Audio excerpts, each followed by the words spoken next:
John, can you share with us what your general approach is to teaching music? Well, I would say overall I have a basic organic approach, probably more so. I do have a set format that I like to work from, but I can deviate from that according to the student's wishes or the level of that student.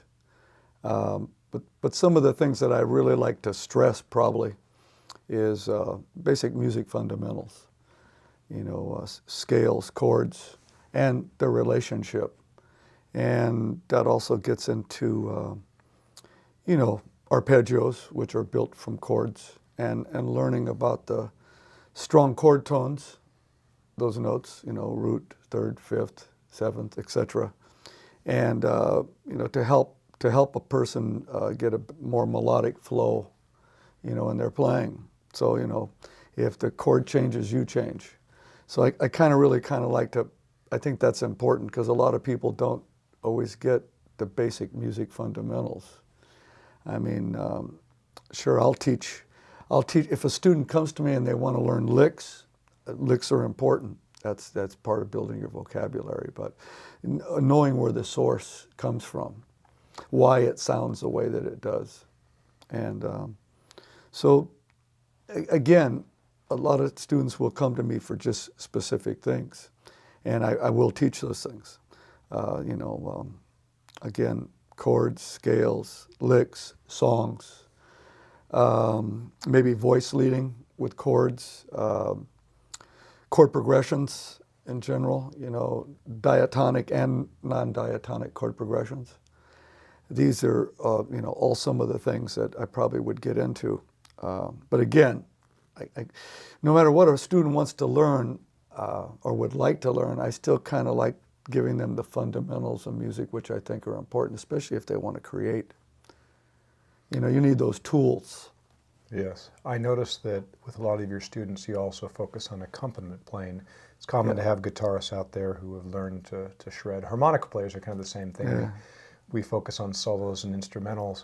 But one of the things that I have always appreciated about you as a player and also playing with your students is that you spend time on the art of accompaniment. Yeah, rhythm is like really important. I mean, and that's where a lot of people are weak, I think, sometimes. I know when I started playing years ago, I wanted to play lead, man. I wanted to riff, play chords, rhythm? Nah, that's not cool. But then you realize as you get deeper into music that you become a better lead player by your chord knowledge and also by improving your rhythm and understanding rhythm. So, all the real great players have they play great rhythm. They're not just great soloists. So that's something, I definitely do push. And again, the whole chord thing, I really like. I've always loved chords. And again, chords are very important because, like I was mentioning earlier about the chord tones or the guide tones, those the important notes of the chord really accentuate melody when you're playing a melody or improvising. So that's an important, very important aspect. In regards to improvising, something that you're well known for is your knowledge of the blues from the earliest roots, especially when you do your solo shows. Yeah. Last night you were just playing in Morgan Hill doing guitar and vocals. Right. And so some of the early stuff, love some of your Leroy Carr covers that you've done, but all the way through the post-war Chicago blues, especially with a heavy influence from the Mike Bloomfield era of guitar. And you definitely venture off into jazz as well. Just talk a little bit about the diversity that's important to you. Well, I guess I love all that stuff, I mean, it's all important. I think if you're really going to listen to music, you want to listen to the past for sure, because everything today has come from the past. And when I started out, I mean, basically when I first started as a musician, I mean, the stuff I first heard was like surf music, instrumental guitar. I mean, and that led right into Freddie King and, BB and people like that. And so I always liked it. And then I started to listen, I was listening to the Stones and, John Mayall and the Blues Breakers and everything from Eric Clapton and Cream, Hendrix. I mean, I grew up in that era, so kind of bombarded with all those different, And then you had the jazz movement, Coltrane and Miles Davis and all that stuff. Just I loved it all. So, and I've always loved the traditional stuff all the way to the modern stuff of even today. So I try to keep an open mind in that. I mean, I can play, the traditional. I can play Chicago blues, but I can also do the modern. And I probably what I do when I actually play, it's kind of an amalgamation of all those things. Mm-hmm. Well, I notice for students it's important to, again, speaking as a harmonica player, if I were to focus only on post-war Chicago blues, I wouldn't be able to deal with the type of situations that the modern day musician comes across. Like when you're backing John Lee Hooker Jr. and you're providing arrangements for him which are more modern than senior. Your skill set of knowing those different eras of music, I know you definitely impart that to your students. Like Henrik Martin comes to mind as a student who has gained a lot from that. Well, I think it's important because you get in, you're going to get into a lot of different musical situations. So the more prepared you are, I think it's great. If you know how to play a jazz tune, somebody wants a jazz tune, you're a blues guy maybe, but if you can play jazz, that's great. You get a little bit more work that way too, you know what I mean? Mm-hmm.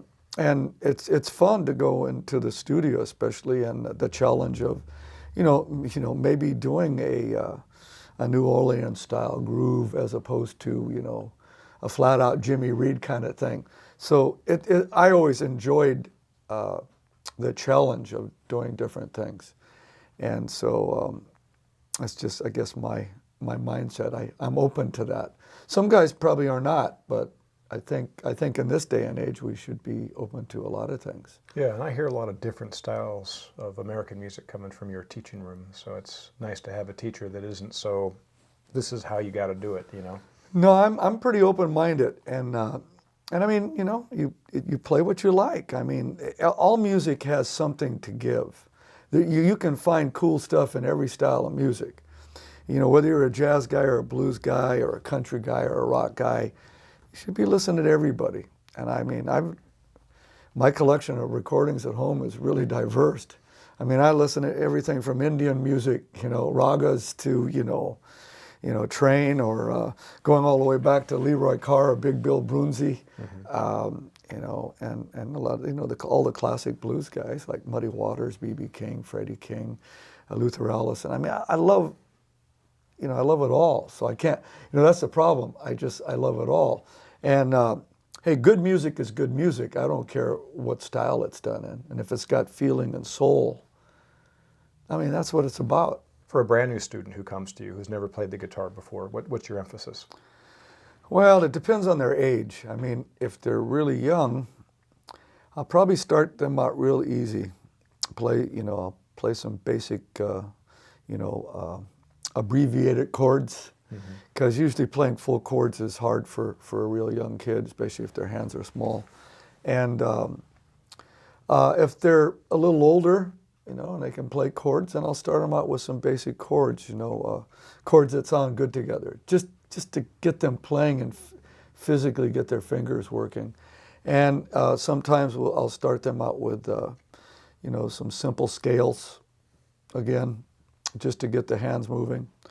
For young students that have trouble, though, playing chords and running scales right away, I might start them out in a real simple Mel Bay, Volume 1, and just learning to read single notes, one string at a time. That's for real beginning. And that seems to work out a lot of times for real young people. And most of the students at the school are adults. I noticed you get them on some standards. You brought up Freddie King before, I think. Yeah, with a more intermediate student, like for instance, then, the best thing is to learn some songs and try to start them out with some songs that are not too complex. So I might start them out with an instrumental, if they're up to the challenge, like Hideaway, Freddie King, or Backstroke, Albert Collins. Again, if they're not quite at that level, maybe they're playing songs already, mostly rhythm and chords. I'll probably kind of spend time on helping them develop their rhythm and learning more about grooves, different style of grooves and different rhythms that can be played. And that's the important thing about Yeah. having them participate in our jam sessions and our house bands.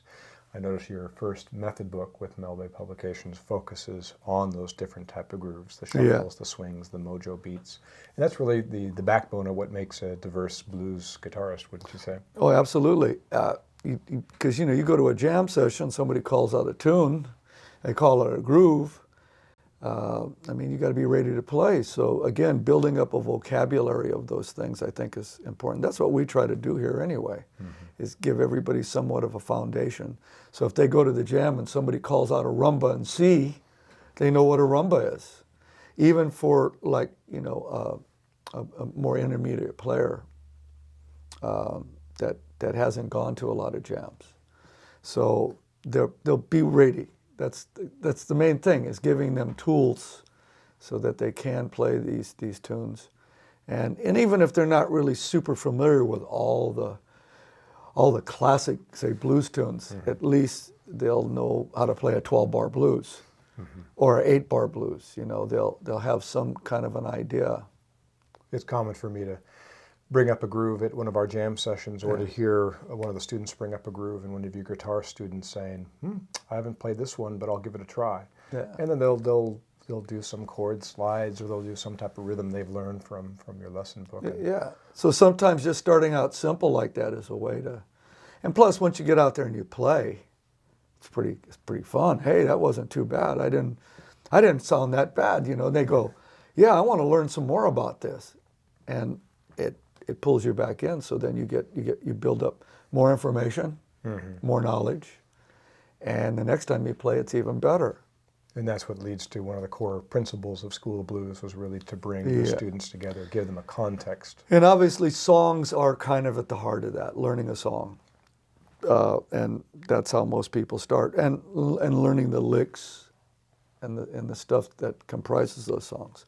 Again, though, for an intermediate player, I still like to stress why everything is working. That's still kind of, I'll sneak that in there. I think that's still important. As opposed to just, you learn, a lot of people will learn chords, they'll learn scales, but they really don't know their function. They learn how to play them physically. It's really amazing when I see guys that can play, and I tell them, well, let's play in the key of A, and well, I don't know that. They can play fairly well, but they really don't know keys. That might sound kind of strange, but there are people out there like that can play things note for note, verbatim from a record, but really not know what they're playing. So you're joining the intuitive with the intellectual, so they can go to the next Yes, step. I think because the bottom line, I started out as an intuitive player. I mean, I spun records. That's how I learned. There were no teachers. There was no YouTube. There were no videos. So I had one book and magazines, and if I got lucky, I saw somebody playing at a teen center or a school dance, and that's how my first early, the eye candy that I got to see this stuff and pick up on it. But as you get more into music and you want to get better, you realize that you really need to merge those two things. The street smarts and the academia. I think if you want any longevity and you want to keep growing as a musician and keep learning and keep getting better. Jed Beyer, Mark Gentry, Henrik Martin are just three names that come to mind of fantastic local professional guitarists. Oh yeah. That you are either currently still mentoring or have mentored. Shane Dwight comes to mind, someone I played with when I was in high school. Yeah. You were his mentor for many, many years. I'm sure he gives you a call every now and again and shares what he's doing. So you have been a mentor to a lot of our professional players in the area. What's the focus end up being? And I think you just alluded to some of the important things just a moment ago. But what does a professional player look to expect when they sit down to work with a mentor like yourself? Well, obviously, if they come to me, they still want to learn a little bit more. They still want to, move to there's so many levels. Face it. I mean, you could play your whole lifetime and never reach all the levels. So I just, I kind of work with them at wherever they're at. So, because you can always get better, you can learn more things. I mean, you can play the blues scale, but then maybe you want to get more into diatonic scales. So then, there's the Mixolydian, there's the Dorian, and so you can start to add more scales to your palette. You have a lot of even exotic scales and synthetic scales. Sometimes a student is interested in those kind of things, so I'll move off into that. As far as chords, a lot of guys want to advance their chord knowledge, so I'll get deeper into chord voicings, the intervals that make a chord, and voice leading. That's another thing I think is really important. Through the years, as I've got more into playing, voice leading to me is really important, the way the chords move from one chord to the next. And and I realize a lot of guys are not as hip to that kind of stuff, so I kind of try to push that out there, because there's diatonic voice leading, there's pentatonic voice leading, there's chromatic voice leading. Obviously, this is more sophisticated, but if you're looking for a more sophisticated sound and you want your chord progressions to sound richer and thicker, then you might want to, some students will come to me for that, more of a pianistic approach to comping and playing rhythm. So, and I'll try to accommodate in any way I can. Plus, everybody's interests are different. Some people want to learn, and with more advanced players, they want to learn how to play a little bit more outside the key, more atonally. We can do that kind of stuff if they want. A lot of people like modern approaches, like where you stack arpeggios. It's called, stacking principles, laying arpeggios on top of one another. There's a lot of guys that solo that way, more modern players. Larry Carlton or Robin Ford or people like that. Plus, they use the usual suspects, the blues scale, the Mixolydian, Dorian, and such. But again, the more information you have, the more you can move out into these other areas that maybe seem like a mystery to you. Same thing with chord progressions too. That's another a lot of times people will come to me for wanting to get into fancier type chord progressions, more sophisticated songs. And I love that kind of stuff. So, so these are some of the things that students can get into with me. Also, people want to expand on the fingerboard. So, I've been teaching the cage system for years, and that's learning the entire fingerboard. So you see it as one big playing field. So you're not locked into, one position here and just another position here. I mean, you really have to learn the whole instrument. So besides the basic music fundamentals that you need to see the layout of your instrument, where all your notes are, and get to a point where you don't really have to think about it. You don't see shapes or positions.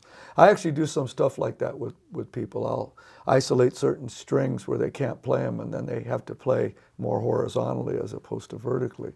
So there's a lot of cool ways that you can approach the instrument. Play in the dark, so you don't see your you don't see your fretboard. There's a lot of cool different approaches that you can, where you get so comfortable where your instrument, it becomes very intuitive. You know where to go. Your fingers will go there. You hear the sound and you're doing it. So there's I get into some of those kind of concepts too, those approaches. So great. Thank you very much for taking your time to thank you. share with us today. Sure.